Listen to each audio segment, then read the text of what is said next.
É com muita alegria que hoje a gente começa mais um episódio do nosso podcast.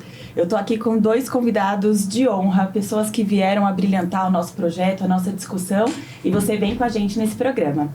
Pessoal, muito bom dia. Bom dia. Eu tô aqui com a doutora Ana Carolina Parisi Apollário Zanin, graduada em Direito pela Universidade Mackenzie, pós-graduada em Direito Penal pela Escola Paulista de Magistratura e pós-graduação Lato Sensu em Direito do Trabalho pela PUC, hoje juíza federal do trabalho substituta do TRT da 2ª Região desde 2010.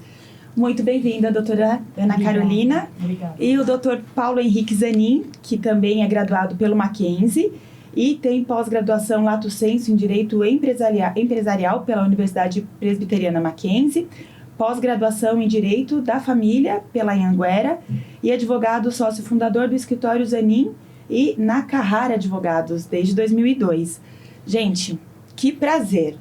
Eu preciso contar um pouquinho do porquê que é tão importante a presença de vocês hoje aqui no nosso programa. Quando nós escolhemos fazer esse projeto, a gente percebeu a importância de dar uma base sobre direitos e deveres dos cuidadores. Fizemos uma semana no nosso Instagram com várias edições sobre contrato, o que elas precisam ter, como que elas se organizam para a profissão, o que elas precisam entregar no dia a dia de trabalho. E a gente percebeu que não foi suficiente. Quando eu fiz uma das lives, assim, eram tantas perguntas e o meu conhecimento, né, e da equipe que organiza esse projeto é um conhecimento superficial. E eu percebi que era uma grande dor, né, pessoas escrevendo que nunca tiraram férias, que estão anos e anos sem um contrato, que nem sabiam que tinham direito a um 13º, que não fazem hora de almoço.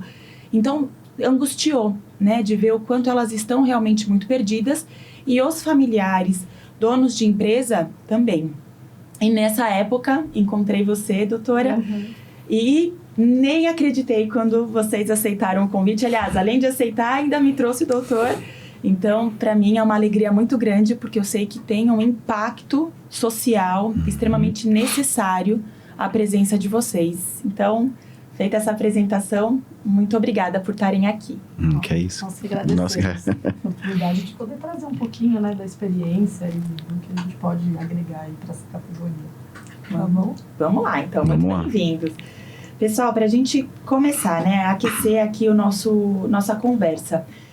Para vocês, como que hoje está a categoria de cuidadores de idosos? A gente teve a PEC das domésticas, a gente sabe que elas estão dentro dessa categoria, mas o que significa, né, essa PEC das domésticas e o cuidador estar inserido nessa categoria?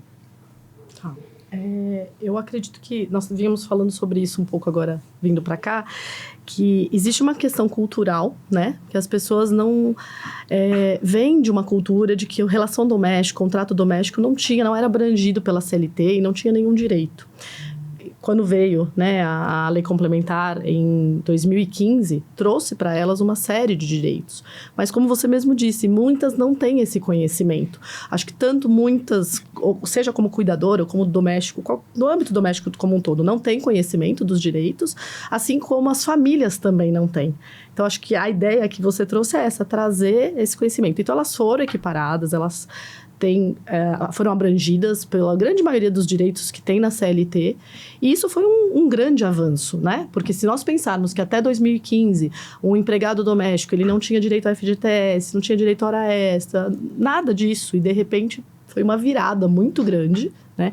Mas o que nós percebemos é que muitos familiares, muito empregador doméstico ainda não tem esse conhecimento de tudo isso, né, dos dois lados. Então, é importante que eles saibam, né, de toda essa mudança. Apesar dela já ser um pouco mais...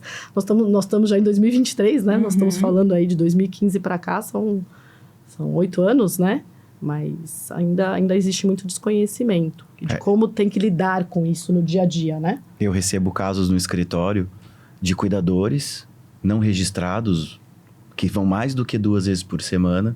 E quando eu digo para o cliente, olha, vai mais do que 2 vezes por semana, tá na lei, não pode. Não pode? Então é cultural mesmo.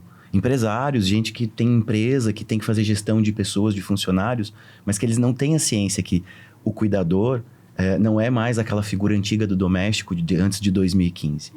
Então, muitas vezes eles assustam. Aí vem um pedido de hora extra, por exemplo, num processo.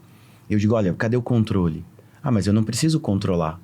Não, precisa, desde 2015, desde que veio a lei. A exigência é o controle de horário de ponto, de jornada, tudo certo. Então, existe uma questão cultural muito forte também de quem contrata. Né? Isso é uma questão importante. E nós viemos falando que mesmo com toda essa evolução, o cuidador ou o doméstico, ele ainda está distante do funcionário comum, né? Do funcionário padrão. Ainda tem muita coisa que a gente acredita que ainda tem que evoluir para ter uma equiparação, para ter uma igualdade. E onde vocês acham que a gente está falhando? Porque houve todo um esforço para a legislação acontecer, né? Foi ali, aconteceu. E aí, depois de tanto tempo, onde nós estamos falhando? Que as pessoas não estão percebendo, né? Quem contrata, o próprio profissional não se percebe profissional. O que está faltando? Me parece que é falta de informação. Principalmente, falta de informação, às vezes conflitos. O Paulo mencionou uma coisa, por exemplo, ele falou, um empresário que teve uma ação trabalhista do cuidador, da mãe, alguma coisa assim. Esse empresário, se ele tem uma empresa que tem funcionários, ele sabe que ele só vai precisar ter controle de pontos se ele tiver mais do que 20 funcionários. Agora, como empregador doméstico, ele não sabe. Tendo ele tem que, a lei diz que ele tem que ter esse controle formal. Então, isso é conflituoso até para ele e ele desconhece. Uhum. E muitas vezes acaba... Não existe tanto no Brasil a cultura do preventivo, né? Do preventivo, não só trabalhista, do jurídico preventivo, né? Então, às vezes acaba... indo por informações mais rasas, mais fáceis de acessar né, nas redes, enfim, de alguma forma buscando essa informação, sem contratar um advogado, entender especificamente quais são os direitos, quais são os deveres.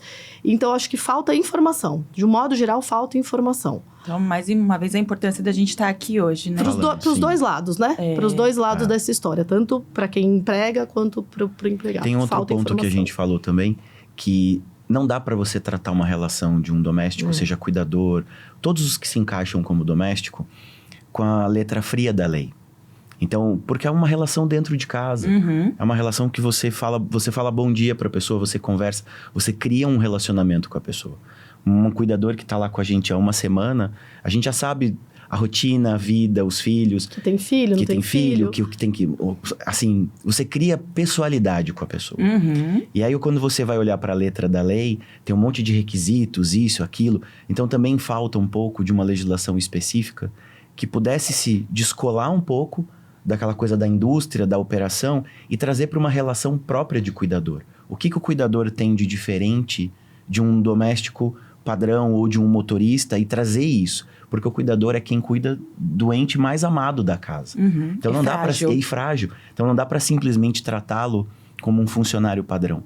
Só que no final das contas, numa mesa de um judiciário, é a lei que vai prevalecer. Então eu acho que faltaria uma legislação com um olhar mais dedicado para a carreira do cuidador, para a área do cuidador.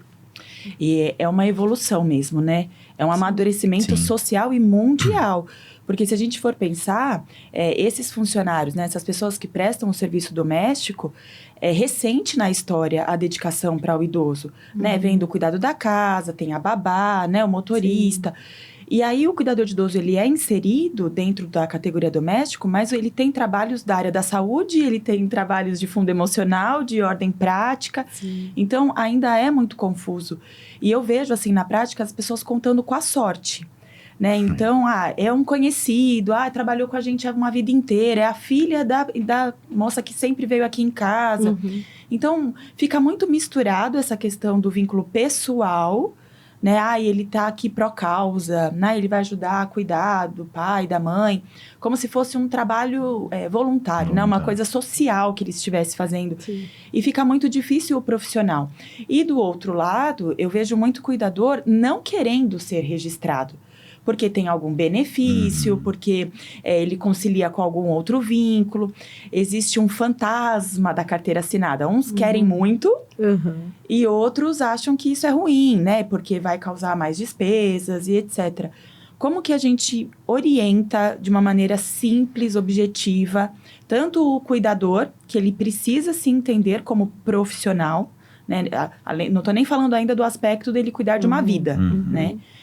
E da família entender que ele, sim, precisa profissionalizar aquela demanda que ele tem na casa dele, que tá tudo bem, que é uma relação de trabalho. Como em termos simples a gente consegue, então, alcançar e sensibilizar tanto um lado quanto o outro? Eu acho que do lado do cuidador é fazer esse cuidador entender que ele tem aqueles direitos e que abrir mão, às vezes, como você disse, ou porque recebe um benefício, é aquela visão do algo pequeno aqui e não visão do todo lá na frente, né? Porque assim, eu não quero... escutamos isso no dia a dia, tanto como profissional como família. Eu não quero ser registrado porque eu recebo um benefício tal. Mas aquele benefício é momentâneo. Você recebe aqui 1, 2 anos. Mas o que você está abrindo mão é lá na frente, do seu 13º, das suas férias, da sua aposentadoria, do tempo de serviço, de uma série de direitos que são muito maiores. O imediatismo é tentar mostrar para esse cuidador que aquele imediatismo, que aquele benefício imediato não é maior, é muito menor do que algo a longo prazo. Pelo lado da família, é fazer essa família entender que ainda que o cuidador venha e diga eu não quero, ela é responsável por aquele registro. E lá na frente, numa eventual demanda, ela vai... A frase, ele não quis ser registrado, não tem validade. Não serve, não tem validade. Quando vem alguém que empregou um cuidador que tem uma trabalhista, escuta muito assim, mas ela não quis ser registrado, ele não quis ser registrado. E aí, para você explicar para eles, olha, mas isso... não vai ter validade nenhuma no judiciário, causa até uma certa revolta do empregador. Porque ele foi conivente, né? Exatamente. É a economia. Tem, né? Ele também trouxe uma economia para ele na medida que ele não teve que pagar o INSS, o FGTS. Então, ele acabou aceitando aquilo, mas no final ele vai usar o argumento, mas não quis porque ia ter uma economia, ia ter um benefício. E então, as desculpas são mais variadas, ou porque recebe benefício, ou porque tem o pavor, como você... As desculpas são mais variadas, mas nenhuma dessas vai ter validade lá na frente, né? Então, isso tem que ser algo muito, muito bem esclarecido, porque realmente a família, como leiga, ela acha que tá tudo bem. Então, se ele não quer, tá tudo bem. Não, não está tudo bem. E aí, trazendo para um lado prático... É fato de que, na prática, é muito difícil. Porque quando você está no desespero, precisando de alguém, o seu ente querido, precisando de alguém para cuidar, e você só tem aquela pessoa que fala, não, eu não quero, não vou ser registrado, o que você faz? Ainda ser uma pessoa que deu certo, né? Porque é uma loteria. Sim. Você encontrar uma pessoa que entregue o trabalho que está sendo esperado, que seja respeitoso no seu lar, né? Uma coisa que eu sempre falo, nenhuma família que tá com tudo bem chama um cuidador. Né? Então, né? Estamos com uma família toda organizada, tá tudo certo. Cabe mais uma pessoa na nossa casa, né? Vamos contratar um cuidador. Sim. Não, é um profissional teoricamente especializado que entra por uma dor, não pelo amor, é por uma dor. E aí você conseguir uma pessoa que é adequada, que respeita a sua casa, que respeita a sua rotina, a sua família, que trata bem o idoso, entrega as demandas que ele está precisando, né? Dá conta do banho, dá conta da medicação, da alimentação, do bem-estar, do entretenimento. E aí você tem essa pessoa ideal, mas aí esbarra nessa questão mais burocrática. E a família acaba cedendo, como você falou, pelo desespero. Porque é algo que tem que dar certo, né? Mas, então, à medida que a gente consegue fortalecer o familiar para ter esse argumento de fique tranquilo, você está num caminho correto, né? Isso é profissional, sair da informalidade, né? Acho que tanto um lado quanto o outro precisa dar esse passo. Porque não adianta o cuidador reclamar que ele não é valorizado, que ele não tem bom salário, que ninguém entende o trabalho dele, se ele não tem uma postura na largada que condiz com isso. Perfeito. Ele não está sendo profissional no momento que ele entrega o currículo dele, que ele fala, eu dou conta disso. Então, esse é o movimento que nós estamos fazendo para o cuidador de elite, né? Saia da informalidade, porque a sua profissão é importante, é necessária, cada vez vai ser mais, e a sociedade precisa entender e reconhecer a importância. Então, falar da legislação mais personalizada, né, mais dedicada, eu nunca tinha pensado nisso. Mas que importante. A gente tem participado de fóruns, debates, é tudo muito embrionário. Né? Seja como a organização de uma ILPI, que são as casas de repouso, essa gestão dentro de casa, é tudo muito embrionário. E as pessoas estão fazendo de improviso. E, infelizmente, tem muito cuidador que aumenta a vulnerabilidade do idoso, ao invés de realmente contribuir como se era esperado. Então, acho que acalmar um pouco, né, a ansiedade. Eu sei que tem questões muito urgentes, questões muito para ontem, mas também a família ficar forte, né, que é uma relação profissional. E da pessoalidade, né, como vocês estavam falando. Eu vejo familiares, às vezes, querendo mimar o cuidador, numa necessidade de agradar, né, e assim... dá tudo pro cuidador, como assim, olha, ame minha mãe, ame meu pai, sinta-se em casa, e aí fica confuso. Sim. Né? Aí o cuidador tá lá abrindo a geladeira, comendo tudo e mais um pouco, aí a família se incomoda. Mas, então, vamos determinar... Falta um pouco de profissionalismo, né, nessa relação. E é um profissionalismo também difícil de trazer, porque é uma relação íntima. Dentro de casa. É difícil, porque quando essas demandas vêm, é notório que são demandas que envolvem questões pessoais. Sim. E muitas vezes demandas que nem precisariam chegar no judiciário, mas que chegam por uma rusga, por uma questão emocional. Ou do cuidador que se dedicou na cabeça, além do que o profissionalismo. Então, não, mas eu fiz tudo, eu dei amor. Sim, ok, mas... queria uma contraprestação disso, ou por uma família que vem com esse tipo de discurso, mas eu dei casa, mas eu paguei a escola do filho, mas eu isso... E lá na frente eu falo, tudo bem, você pagou, esperando... Existe uma confusão muito grande do profissional com o envolvimento familiar e emocional. E não tem como separar completamente. Porque, querendo ou não, o cuidador está dentro da sua casa. Como você disse, é muito delicado, é muito delicado. Eu posso dizer que, assim, 99% das demandas que chegam do âmbito doméstico, elas têm envolvimento, a gente brinca, é quase caso de família. Quase caso de porque família. Tem envolvimento. Ou porque queimou minha roupa, sabe, coisas bobas, assim. Por que a relação acabou? Acabou porque... Desde as coisas mais bobas, como coisas mais graves, de machucar um idoso, de não ter o cuidado e acabar deixando uma queda, ou mesmo a gente vê isso com relação de babar a criança, machucar a criança. Então, isso quando o idoso também não mima o cuidador. Eu tive casos em que o idoso morava sozinho com a cuidadora e os filhos fora do Brasil. Uhum. E o idoso praticamente cedia tudo para aquele cuidador, para aquela cuidadora. Desde cartão de crédito, aí pagava a escola do filho. Quando ele faleceu, veio a demanda trabalhista para os filhos. E aí os filhos disseram, não, mas meu pai fez isso, meu pai fez aquilo. Nem tinha um conhecimento. E aí, conversando com a cuidadora, ela falou, minha relação com ele era praticamente de família, porque eu passava o dia todo com ele. Então, você percebe que também tem isso. O idoso quer uma companhia, muitas vezes a mecânica da família não permite, e ele acaba colocando no cuidador toda essa carência emocional. Então, também tem mais esse detalhe dentro desse tipo de relacionamento. Assim, a gente precisa até ajudar a discriminar. O afeto, o bom trabalho, né, o bom serviço, ele é esperado para qualquer profissão. Né? Aliás, estamos aqui porque a gente gosta do que faz, a gente se dedica, e isso já nos torna até diferenciados. Então, é esperado que o cuidador, ele tenha afeto, né? Nós falamos muito da prática humanizada, mas existe um limite, né? Porque senão as coisas se misturam e fica bagunçado, e aí o que é óbvio para um já não é óbvio para o outro. Então, ter essa organização, né, de quais são as atribuições, horário de entrada, horário de saída, horário de descanso. Isso vai tornando seguro o trabalho, né, para todos os lados, tanto para o familiar saber o que ele pode pedir para aquela pessoa, como também para o próprio idoso, para o próprio cuidador, entender desde o começo que ali é uma relação de trabalho. Sim. Né? Mas às vezes, por exemplo, no meu atendimento, eu coloco o cuidador na mesa para que ele aprenda a técnica, possa multiplicar isso ao longo da semana. E o cuidador fala, mas eu não posso sentar na mesa. Eu digo, mas aqui é um escopo, né, um momento terapêutico. Eu não estou dizendo que, né, você vai fazer. É dentro dessa abordagem, desse combinado, é técnico, é profissional. E que seja participar do jogo, participar da atividade, né, precisa ser esclarecido, até para ele entender o que está fazendo, o que eu estou propondo.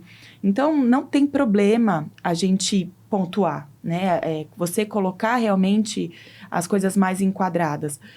E é difícil, né? Porque você tem até uma gratidão pelo que a pessoa está fazendo, né? Como se, nossa, ela está deixando a família para cuidar da minha família. E é uma escolha dela. é uma escolha pertinente, né? O tipo de trabalho que ela escolheu exercer. Mas hoje, isso está muito confuso, isso está muito bagunçado. E até quando o familiar escolhe contratar um cuidador, né? Ele é confuso, eu tenho que abrir uma empresa, como é que eu registro, como é que não é? Né? Como assim? Eu vou ter que assinar carteira de trabalho, sendo que eu tive minha carteira de trabalho assinada o tempo inteiro. Então, as pessoas não sabem nem por onde começar. Então, acho que hoje a gente pode até falar sobre isso, né? Tem o cuidador que ele é MEI e tem o cuidador CLT. A gente sabe também que tem a contratação via empresas e via família. Se eu sou um familiar e quero contratar um cuidador, o que eu tenho que fazer? Que documentação? Ou por onde que eu vou? Eu falo.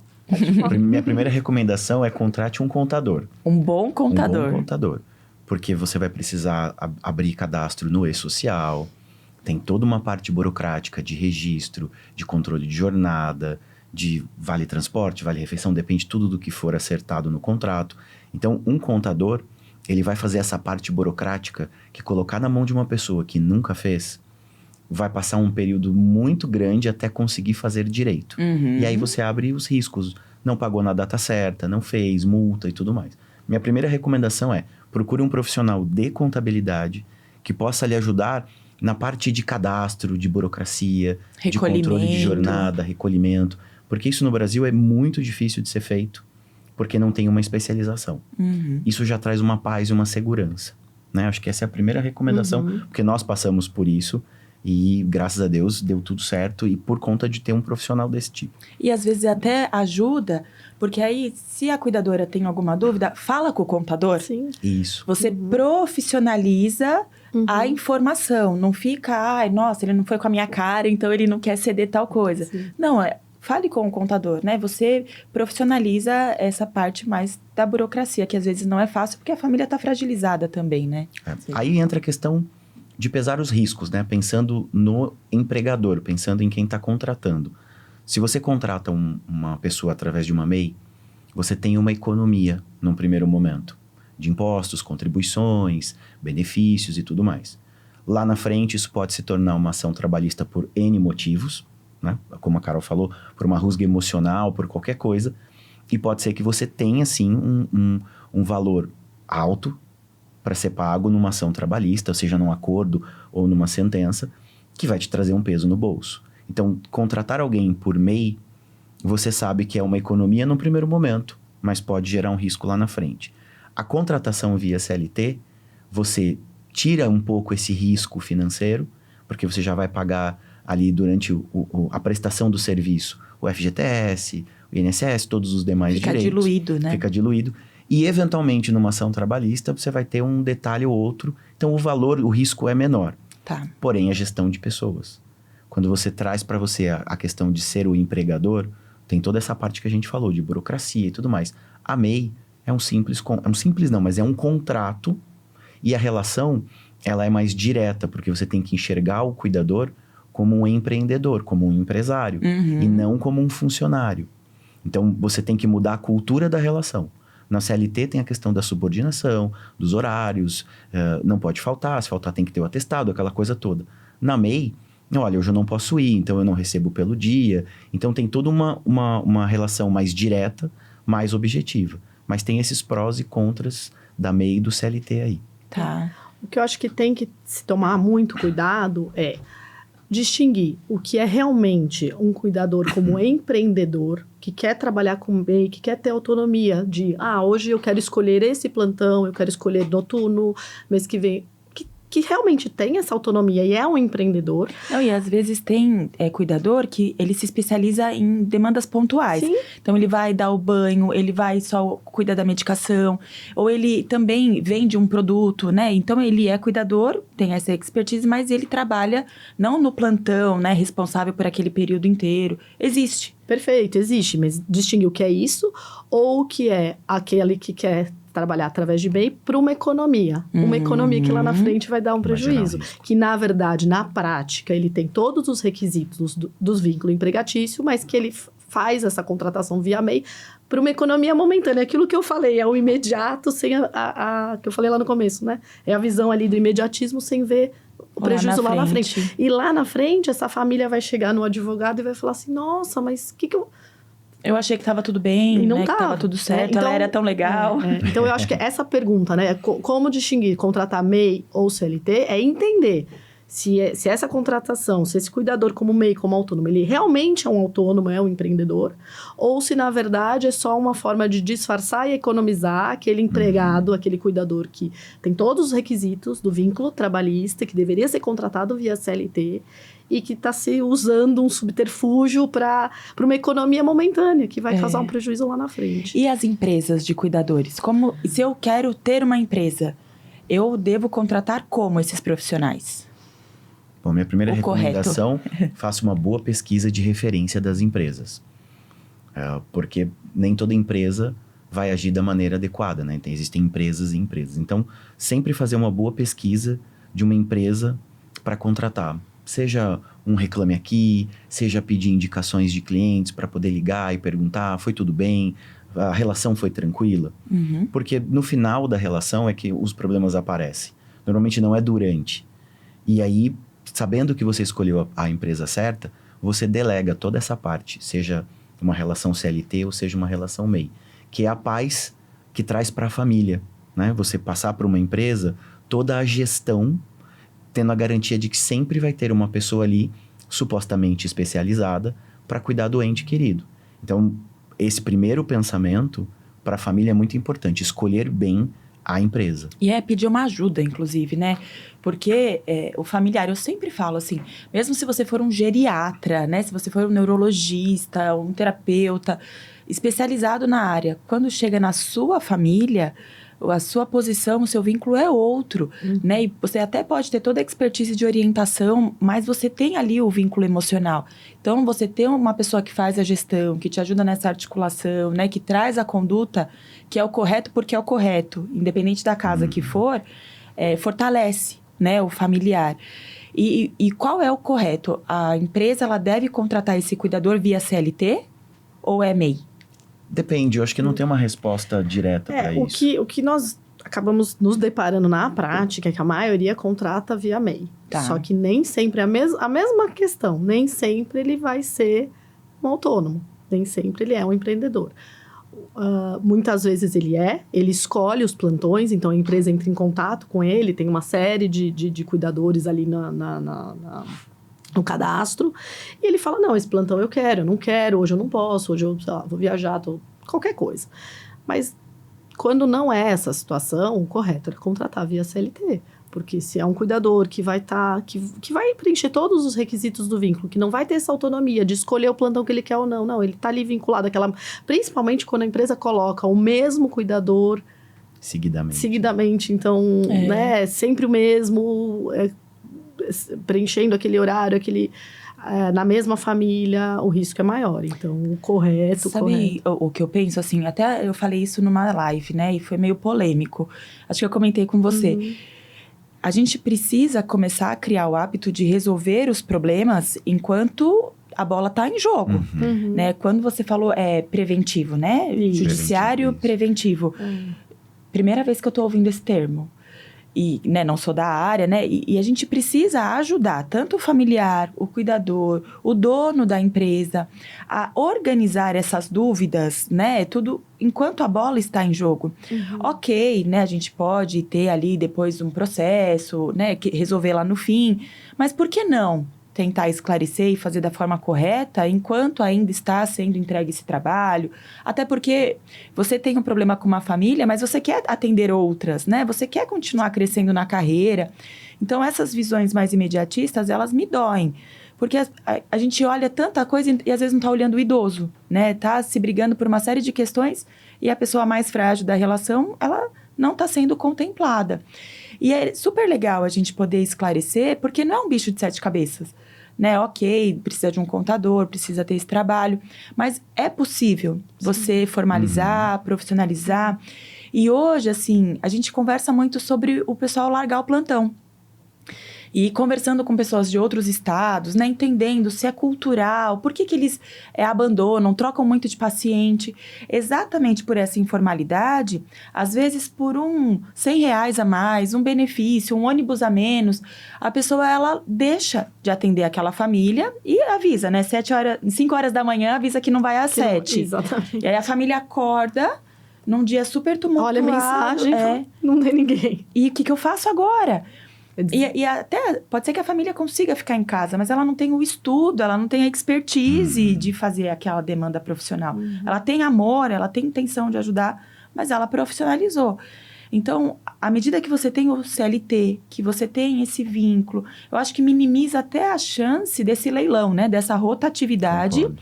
E você consegue fidelizar, dar um plano de carreira, né? Um crescimento, uma indicação, uma segurança.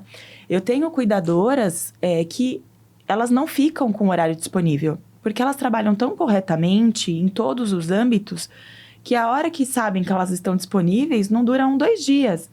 Porque elas já conseguiram esse boca a boca que elas trazem segurança. Não só na entrega de tratar bem o idoso, né? Mas que elas são pessoas de confiança, que sabem o seu lugar dentro da casa, que sabem respeitar aquela família que a acolhe. Então, é tão importante, né, a gente quebrar um pouco esse paradigma, né, esse tabu de que é um trabalho informal, que a gente pode, no fio do bigode, fazer os combinados, né? Eu vou mimar essa pessoa e ela vai ficar comigo em todo momento que eu precisar. Né? Então, o doméstico convida muito a essa questão mais informal, né? Mas o quanto a gente precisa entender que existem leis que já amparam, que já permitem que esse trabalho aconteça de uma forma correta. E tanto, né, no fim, quando a relação termina, tanto a família se surpreende se um cuidador entra com um processo, como também o cuidador se surpreende se a família não tem gratidão suficiente como ele imagina que tem. Eu já vi cuidador bravo porque não pegou a herança. Como assim a família dividiu a herança com todo mundo e não lembrou de mim? Mas você recebeu o seu salário direitinho todos os meses, né? Você entrou... Era um trabalho, né? Você entrou com esse combinado, né? Ok, que você ficou beira-leito, você estava ali o tempo inteiro, deu a maior força, mas era profissional a relação, né? Então, como a gente precisa, como é tão urgente e necessário para qualquer passo que a gente queira dar dentro dessa categoria, né? Pensando num mundo que está cada vez mais envelhecido. E vocês falaram que estão vivenciando. Por quê? Como que começou essa demanda de... Como vocês chegaram na necessidade de ter cuidadores? Tá. Minha mãe teve um AVC em março. E saindo do hospital, chegamos à conclusão que ela não podia mais viver sozinha e veio morar na minha casa. E num primeiro momento, optamos por contratar todos, fazermos a contratação direta, né? Dos cuidadores, as escalas, fazer tudo bonitinho.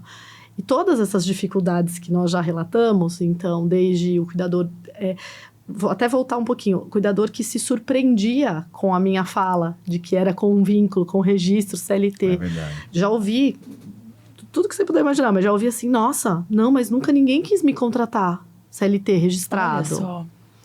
Ou o cuidador que dizia, não, mas eu não quero. E aí, no meu caso, em casa, né, eu falo, sendo da área, eu já paro a conversa ali. Minha primeira abordagem com o cuidador é esclarecer o que eu estava oferecendo.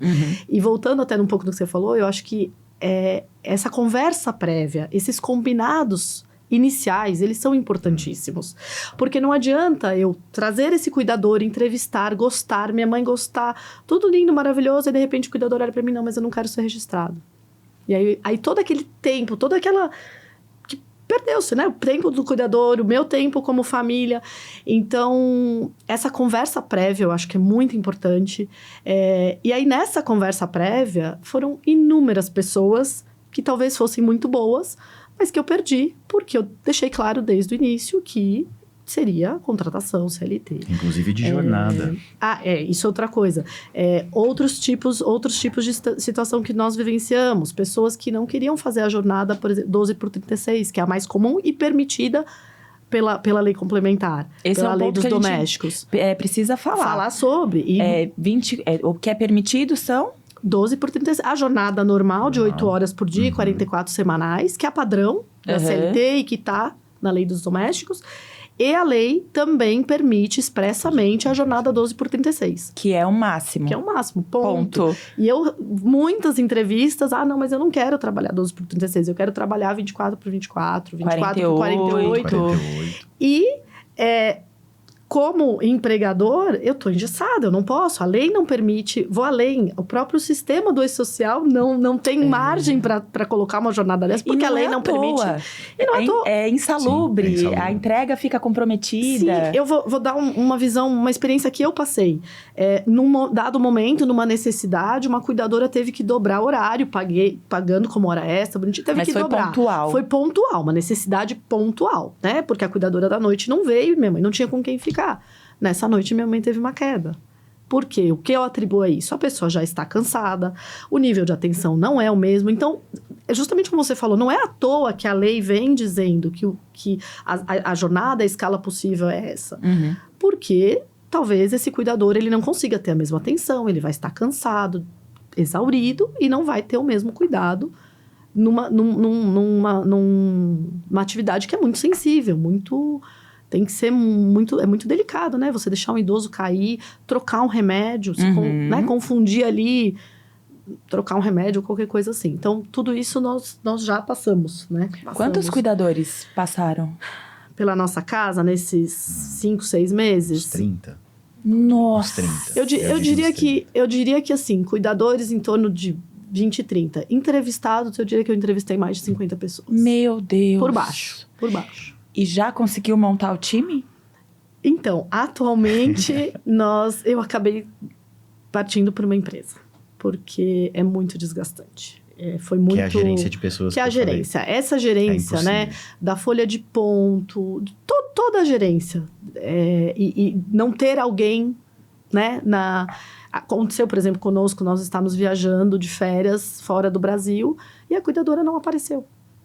Não apareceu e não retornava as ligações. Não apareceu Sumiu. e não... Você mandava mensagem e não tinha retorno. E não tinha situação de autonomia, tá? Não era uma cuidadora contratada por MEI que poderia me mandar e falar, não quero esse plantão. Não. Registrada, CLT, tudo bonitinho. Simplesmente sumiu, não respondia mensagem. Foi dar notícias 48 horas depois. E aí a pessoa que estava com a minha mãe, meu irmão, estava nos cobrindo enquanto nós estávamos em viagem. Teve que se virar sozinho. Então... É muito sério, né? É muito sério. E aí nós optamos por ter uma empresa que faça essa gestão. A gestão desse pessoal. Então, a empresa fica responsável por quando o cuidador falta, não vem substituir. Eles têm até um prazo ali para colocar alguém no lugar. Então, eu não fico sem ninguém nunca. Não, e são muitas dores, né? É a dor do diagnóstico, né? De ver que uma pessoa que era tão ativa, tão autônoma, morava sozinha e agora fragilizou a tal ponto de não poder mais morar sozinha. Aí vocês têm o acolhimento, né? Mudou a vida de vocês, a casa de vocês, a rotina e abriu as portas. E eu sei ainda que vai começar a obra, né? Abre as portas da casa de vocês para acolher, né? Um afeto, uma história de vida que está sendo ali contada. E aí, quando vocês precisam profissionalizar, né? A dor aumenta, né? Teoricamente, seriam os profissionais para contribuir, para ajudar, para tornar esse fardo um pouco mais leve. Hoje, numa balança, vocês acham que dá mais trabalho o diagnóstico, o tratamento ou a gestão? Eu acho que a gestão. Sem dúvida, a gestão. Com certeza a gestão. Não é fácil. Com certeza. Não é fácil. Com certeza. Você me permite, trazendo um pouco pela questão do horário, trazendo um outro exemplo, né, na questão do horário, vínhamos falando isso no caminho. A lei dos domésticos estipula que eles têm que ter o registro formal, por escrito, seja mecânico, manual, tem que ter o cartão de ponto. Então, vou lhe dar um outro exemplo. E o empregador, ele tem que zelar por isso, tá? Numa situação, quando elas contratadas todas, elas trocaram o plantão. Uma não podia naquela noite, então trocaram o plantão. Quando eu chego na minha casa... Entre elas. Me comunicaram a troca. mas trocaram entre elas, me comunicaram. Quando eu chego em casa, eu vou olhar o livro de ponto. Quem tava era a fulana, mas ela anotou o nome da outra.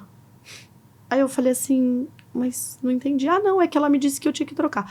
Aí eu expliquei, eu falei, você entendeu que ao trocar, primeiro, você tá declarando algo falso, porque quem está aqui é você e não ela.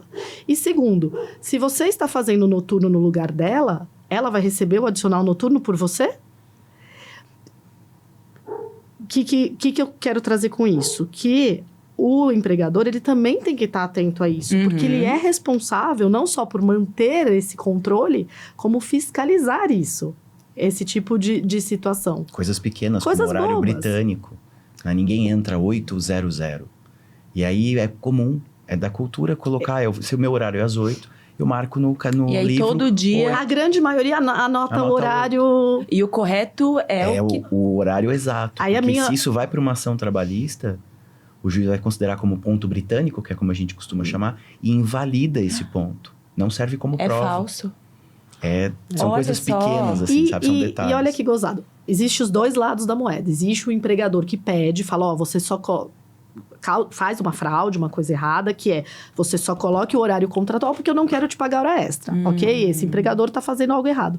Mas eu vi na prática que às vezes elas colocam da cabeça delas, porque acham que tem que botar aquele horário redondinho. E aí eu batia muito nessa tecla durante esses meses todos, explicando, olha, não é, se você entra às 7 da manhã, não é que você não tem que colocar 7:00.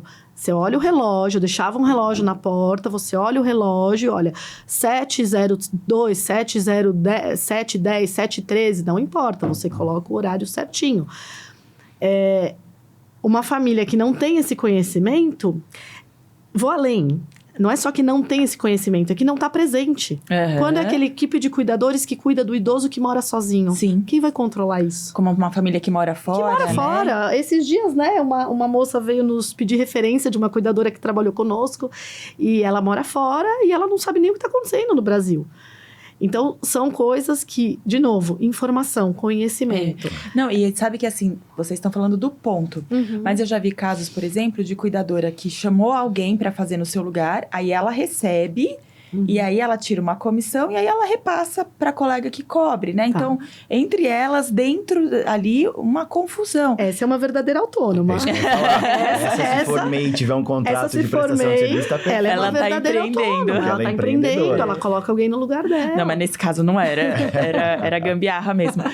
E até, falando do ponto, eu lembro dos sinais vitais, por exemplo. Né? A gente já viu N situações que você olha a ficha do idoso, impressionante. Todo dia ele tem os mesmos padrões. Então, é no automático. Preencheu por preencher. E isso é tão sério, né? Porque na hora que você leva para um médico, você come bola. Às vezes você perde ali um dia que ele teve um AVC, que ele teve um problema, porque não foi aferido, anotado corretamente. Então, é tão sério, parece que é só burocracia, que é só um papel por papel, mas olha o desdobramento lá na frente, não é um simples preencher, só para entregar para o contador no final do mês. Né? Tem que ter seriedade, responsabilidade e verdade, que é o que falta, né? Exatamente. Sabe uma coisa que eu lembrei? Da cuidadora que roncava. Eu acho que vale a pena a gente contar, né? Porque a gente tá falando tanto da postura profissional. Vale a pena. Esse foi um ponto bem sensível. Porque que acontece? Minha mãe tem um acompanhamento 24 horas por dia, 12 por 36. Então, são 2 cuidadoras revezando dia, revezando noite. Uma das da noite, ela roncava muito. E assim, eu fui até tentar entender, porque minha mãe tem uma questão de surdez. Eu falei, gente, mas como é que ela tira o aparelho? Aí eu, até com o pessoal da empresa de aparelho, falou, não, é porque a surdez, enfim, tem umas questões lá, é um tipo de barulho, vibração. Então, realmente, ela escuta, incomoda. Apurei com a funcionária minha de casa, que realmente a moça roncava muito.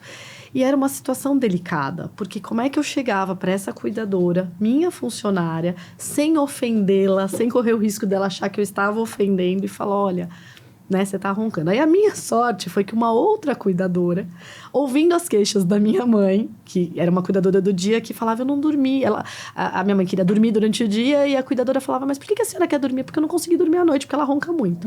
Aí essa outra cuidadora sugeriu para essa noturna a usar adesivo. um adesivinho para melhorar. Agora, assim, eu acho que talvez eu não sugeriria por medo da pessoa se sentir ofendida. Mas é muito delicada, é uma situação muito delicada. Me ajudem a entender. Se ela é cuidadora noturna, ela tem que dormir ou ela tem que zelar pelo sono do idoso? Então, eu tenho sentido uma postura bem diferente com as que estão hoje. Das que já passaram em casa, ela tem que zelar pelo sono do idoso. Afinal, ela está fazendo uma jornada de 12 horas, no caso em casa, das 7 da noite às 7 da manhã, não, para dormir.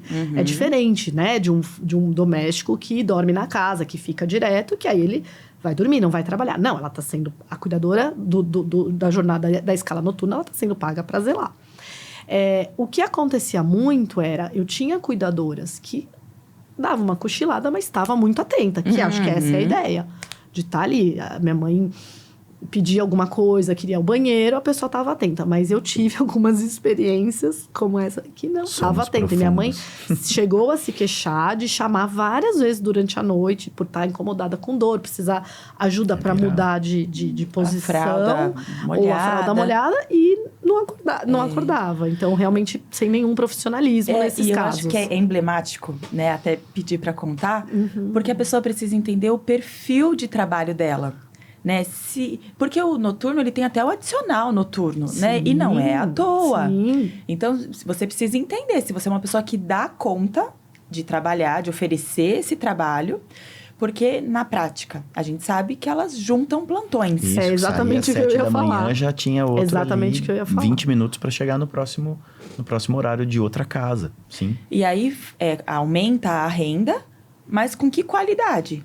Né? Porque ela já chega exausta. Então, não é porque ela vai fazer um plantão noturno que tem que ser fácil. Tem que continuar monitorando. Sim. Tem risco de queda, né? Enfim.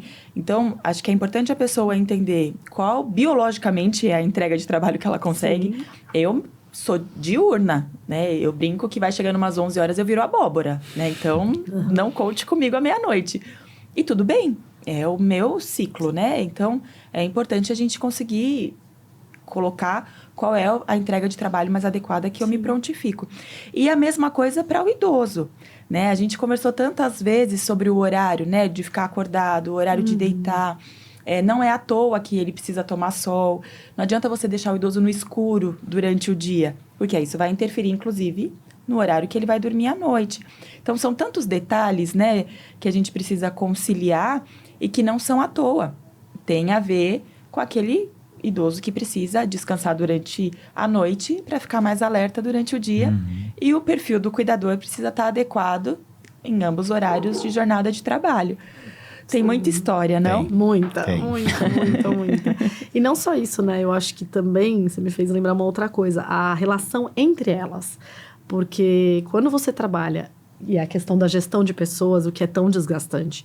Porque quando você trabalha com... Você tem 4 ali fazendo as escalas.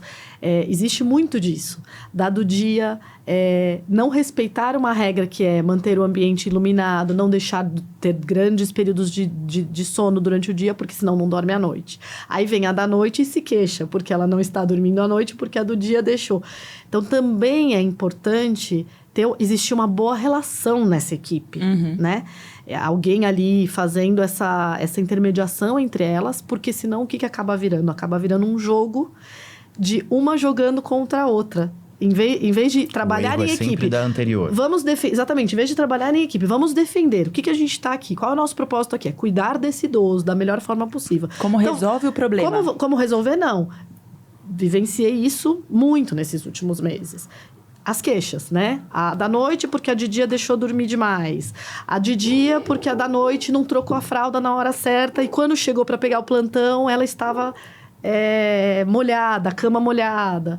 Então, os cuidadores entenderem que não é um jogo de um ficar jogando a bola, o problema para o outro. É o trabalho em equipe. É muito importante essa interação entre eles. O plantão, ele é continuidade. Ninguém vai deixar o plantão 100%.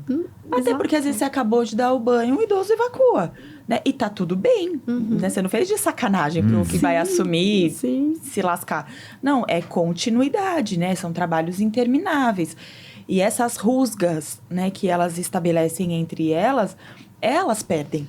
Porque nisso de ficar jogando pra frente o problema, jogando pra frente... Vai voltar no próximo plantão. né, vai retornar. E até a Porque questão vira da uma bola de medicação, né? Um idoso que não toma medicação corretamente, o risco dele ter alguma dificuldade ali na frente é muito maior.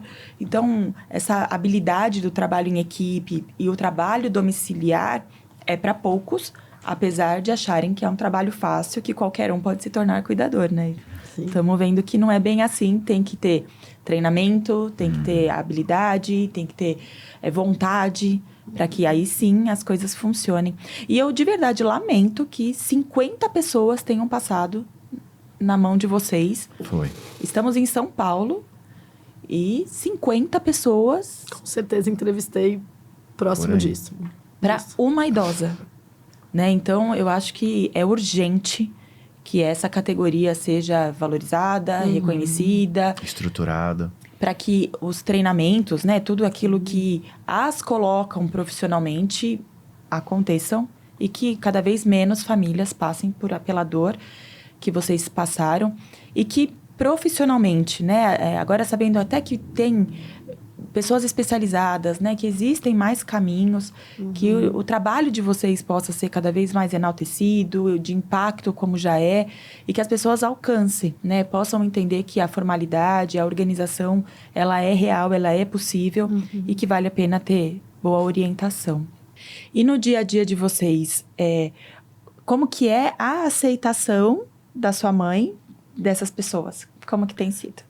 Olha, melhor do que eu esperava, né? Melhor do que eu esperava. Minha mãe sempre foi uma pessoa super autônoma, independente, morava até antes do AVC, morava sozinha, não queria, tinha uma funcionária que ajudava na faxina uma vez por semana.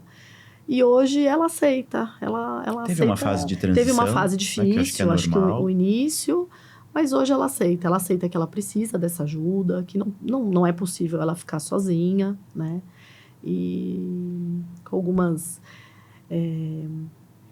questões, às vezes emocionais, né? Tem umas instabilidades, eu acho que isso também é um ponto interessante que a gente também vinha conversando, que também volta na mesma tecla, informação.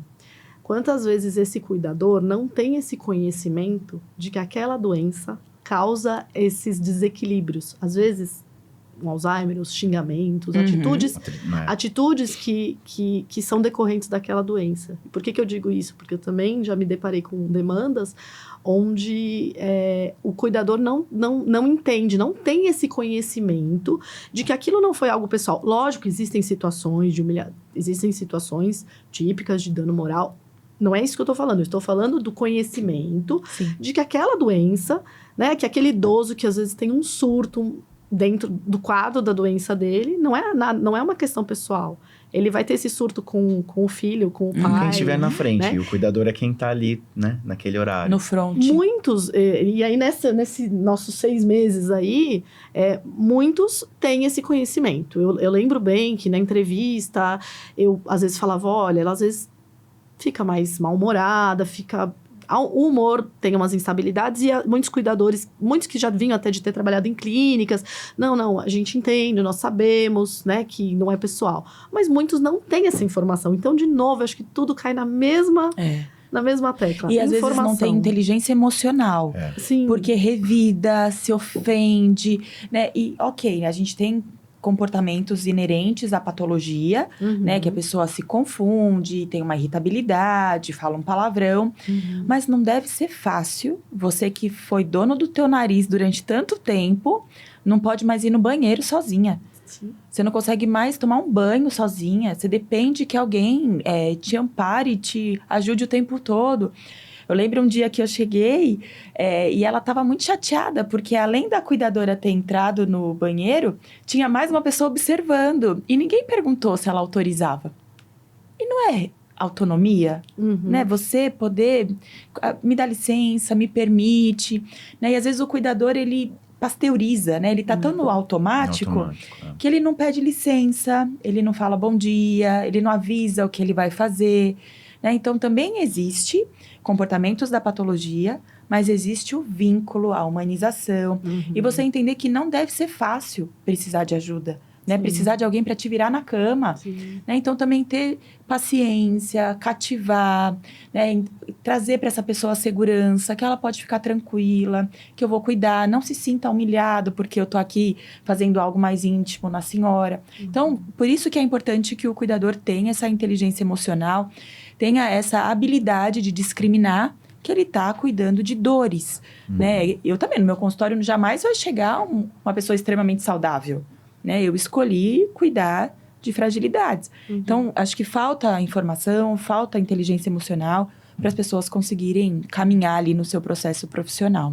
Tanto por excesso também, né? Ela tem uma questão de diabetes e várias vezes a gente chegou, os cuidadores deram comida a mais, um doce a mais, querendo trazer um agrado. Querendo essa troca, né? Agradar para que ela gostasse da pessoa. E aí a diabetes lá em cima e toda essa questão, olha, também não pode nem ser o formal demais, o trator, mas também não pode mimar demais em detrimento da saúde. Né? Exato. O que eu trago bastante lá para as cuidadoras que trabalham conosco é trazermos para ela a autonomia, deixar ela sentir que ela tem uma autonomia dentro daquele padrão, dentro daquilo que é permitido pelos médicos, né?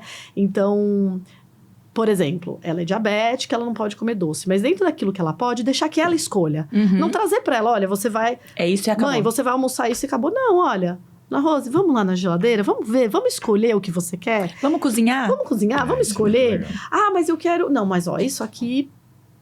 tá fora, porque o médico, né? Então, assim, mostrar para ela que ela tem uma autonomia, é uma autonomia vigiada, chamaria assim, né? É uma autonomia controlada.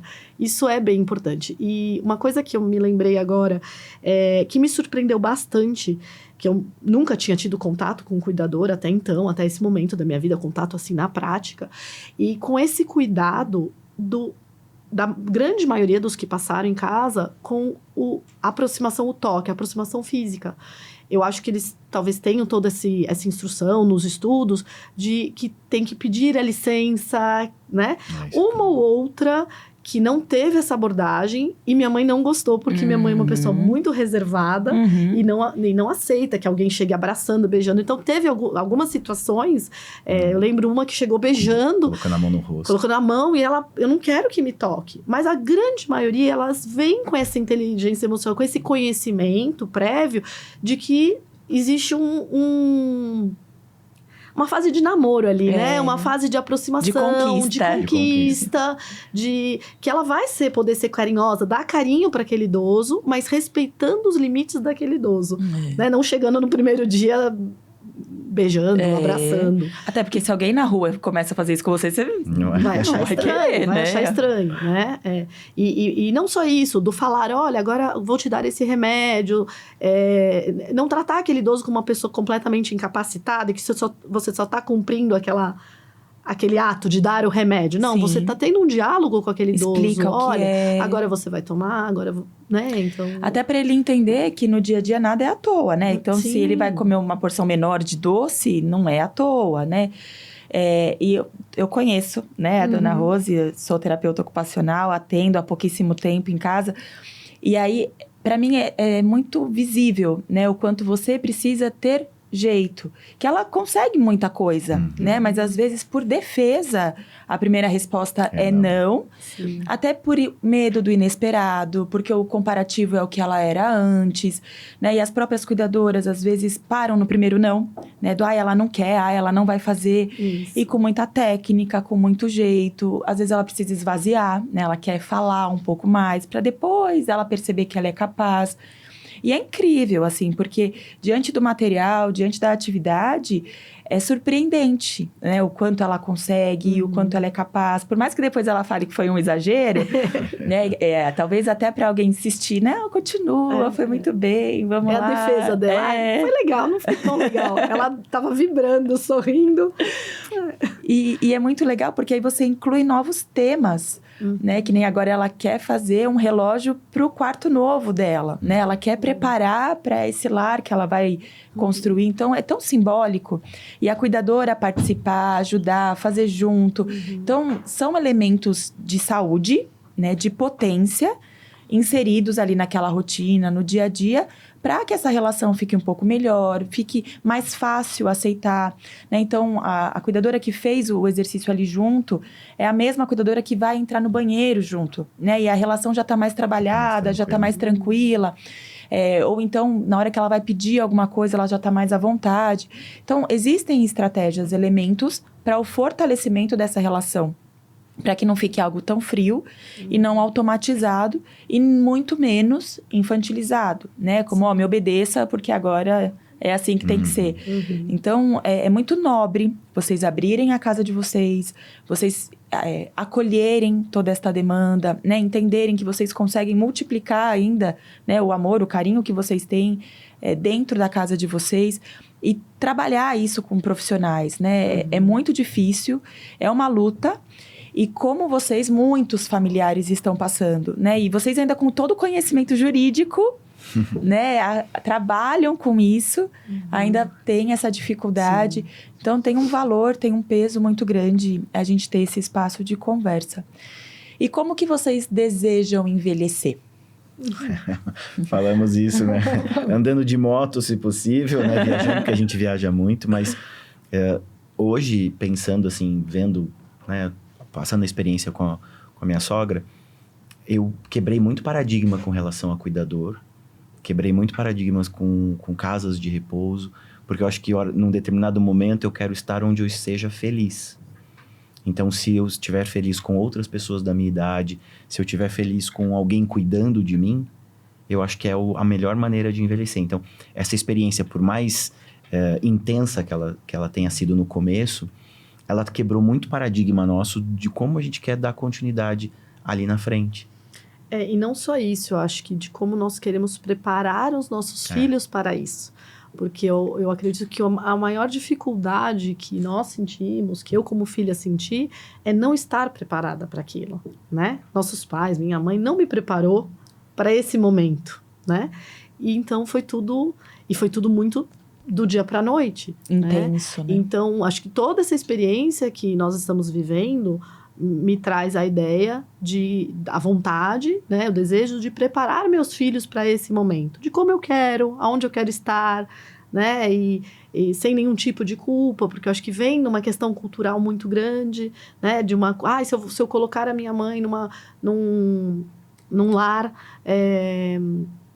numa residência de idosos, num lar, eu vou sentir culpa. Não, mas talvez se hoje, consciente, hoje for a minha escolha, eu quero deixar claro para os meus filhos, olha, isso vai acontecer, todos vamos passar, todos vamos envelhecer. E a grande verdade é essa, nós como os filhos não fomos preparados para esse momento. Né, aquela ideia utópica de que nossos pais vão ser eternamente nossos pais fortes, lúcidos, nossa referência, nosso modelo, né? E isso foi, acho que, um dos pontos de maior sofrimento. Não estar preparada para esse momento. Então, acho que a mudança de paradigma que o Paulo fala é entender que hoje existem várias opções, que não é aquilo que a gente tinha referência, né, lá no passado, do lar, né, dos idosos, né, que hoje a opção de ir para uma residência é uma opção, e essa referência de preparar nossos filhos com o que a gente quer. Nós queremos isso, isso e isso vai acontecer. E todos podemos passar por isso de uma forma mais saudável, de uma forma mais tranquila, sem tanto sofrimento. E essa inversão de papéis, ela é desta geração. Tanto porque nem eles imaginavam que eles iriam viver tanto, né? E hoje eles colhem frutos de comportamentos, de hábitos de uma vida inteira que eles não imaginavam que teriam esses desdobramentos. Quantos hoje têm câncer de pulmão porque fumou uma vida inteira e fumava porque era status? Ele não imaginava que poderia virar um câncer de pulmão. Sedentarismo, má alimentação. Então, várias coisas que nós conversamos hoje... E aí temos a opção, né, de seguir ou não com aquele hábito, aquele comportamento. Essa geração não teve, né? Então, nem imaginava que ia viver tanto, muito menos se programou para o envelhecimento. E com relação a tudo, né? No máximo, fizeram uma poupança, né? Eu brinco com meu pai que eu quero o colchão dele, porque, pelo amor de Deus, deve ser muito bom. Então, assim, era uma preocupação de ordem financeira, não de organização, saúde. E até se quer ser entubado, se quer ser reanimado, é feio falar sobre isso, né? E hoje a gente já tem as diretivas que nos permitem programar, conversar. E quem faz tem muita vantagem, né? No momento de fragilidades.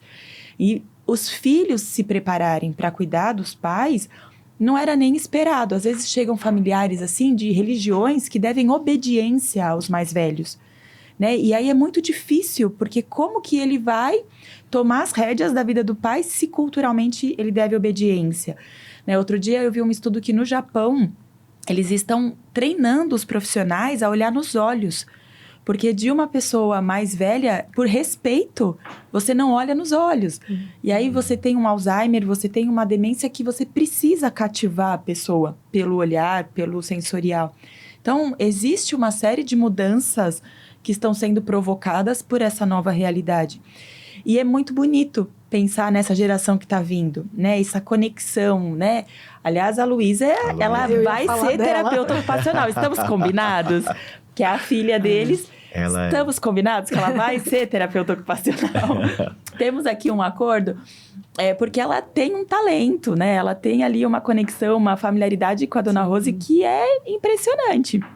E que vale a pena vocês incentivarem. Porque para a Dona Rose é muito importante, porque é uma vida, né? Uma energia que a Luísa traz. E, ao mesmo tempo, para a Dona Rose, é muito importante ter alguém que acredita nela, né? Para a Luísa ter uma referência, um respeito. Então, é super saudável, né? Para o crescimento da Luísa, né? Quanto que ela está aprendendo com tudo isso, né? De respeito, de tudo isso que você falou, das coisas que a avó fez ou não durante a vida e hoje está vendo a consequência. Ela adora, né? Tá com você ali nos momentos. Se ela puder, ela não perde nenhum. Então, é uma via de mão dupla, né? Tanto para a minha mãe, né? De ter ali esse contato, esse convívio, para ela, o aprendizado que ela está tendo, o amadurecimento que ela está tendo. É incrível, assim. E vocês não têm ideia da importância. Uma vez eu fui dar uma palestra numa escola sobre envelhecimento, né? Era o tema ali dos alunos. E aí, quando eu fui apresentar o trabalho que eu faço nas casas de repouso e tudo, uma criança falou para mim: ai, tia, nem precisa falar, porque eu vou pôr botox, eu não vou envelhecer. Caramba. Uma criança, acho que ela tinha uns 6, 7 anos. Né? Então, a gente vive numa cultura do anti-envelhecimento tão pesada, que aí você poder aproximar a criança dessa demanda e com respeito, né? Poxa, se envelhecemos é porque não morremos antes. Então, é tão necessário, é tão digno. E não precisa esconder que está envelhecendo, não precisa esconder que fragilizou, né? É difícil ter o apoio da família, né? A gente nem falou a respeito, mas é difícil você ter empatia de outras pessoas para entender tudo aquilo que está acontecendo. Então, você falar de preparar essa próxima geração é algo, naturalizar, né, o envelhecimento, que a fragilidade existe e a gente não esconde, a gente acolhe, a gente busca caminhos. Isso é muito importante, né? Acho que hoje é a nossa maior conclusão aqui, né? A informação, a união para caminhos um pouco mais leves e com mais sucesso, né? Sim. Ai, gente, eu não sei, eu não tenho vontade de largar vocês, essa é a verdade. Mas eu confesso que até eu tô mais aliviada, né, de ter levado informação de qualidade para essas pessoas, porque carecem tanto de bons canais. Se vocês me permitem, a gente coloca aqui os contatos de vocês, porque eu tenho certeza que muita dúvida ainda vai vir, né? Tem muita gente boa querendo fazer direito e muita gratidão pela companhia, pelo bate-papo. Estou muito feliz com a presença de vocês. Imagina, nós que agradecemos poder contribuir um pouquinho. E é interessante essa abertura entre as próprias famílias, né? A gente recebeu contato de pessoas, recente de uma família querendo trocar. Então é isso, é estarmos abertos a fazer essa troca. É muito importante. De um pedido de referência virou quase uma ligação de meia hora. Era um Sua pedido... mãe, aconteceu isso e tal. Quase uma conexão com uma pessoa que está fora do Brasil. Porque nunca me viu, de informação, né? Nunca nos viu na vida, mas carente de informação. Né? No fim... De par, né? Porque é isso, às vezes você está na sua casa, mas você não tem um familiar que dá a mão ou às vezes até o vizinho está reclamando, né? É muito complicado, né? E você poder estabelecer conexões com pessoas que estão com as mesmas dores, né? E poder se unir em prol de uma solução, isso é muito bonito, né? E que a gente possa aqui também ampliar essa rede, ampliar esse fortalecimento, porque está todo mundo precisando realmente de amparo. E vocês agora são amparo também de muitas famílias, tenho certeza disso. Obrigada. Obrigada. Nós que agradecemos. Obrigada.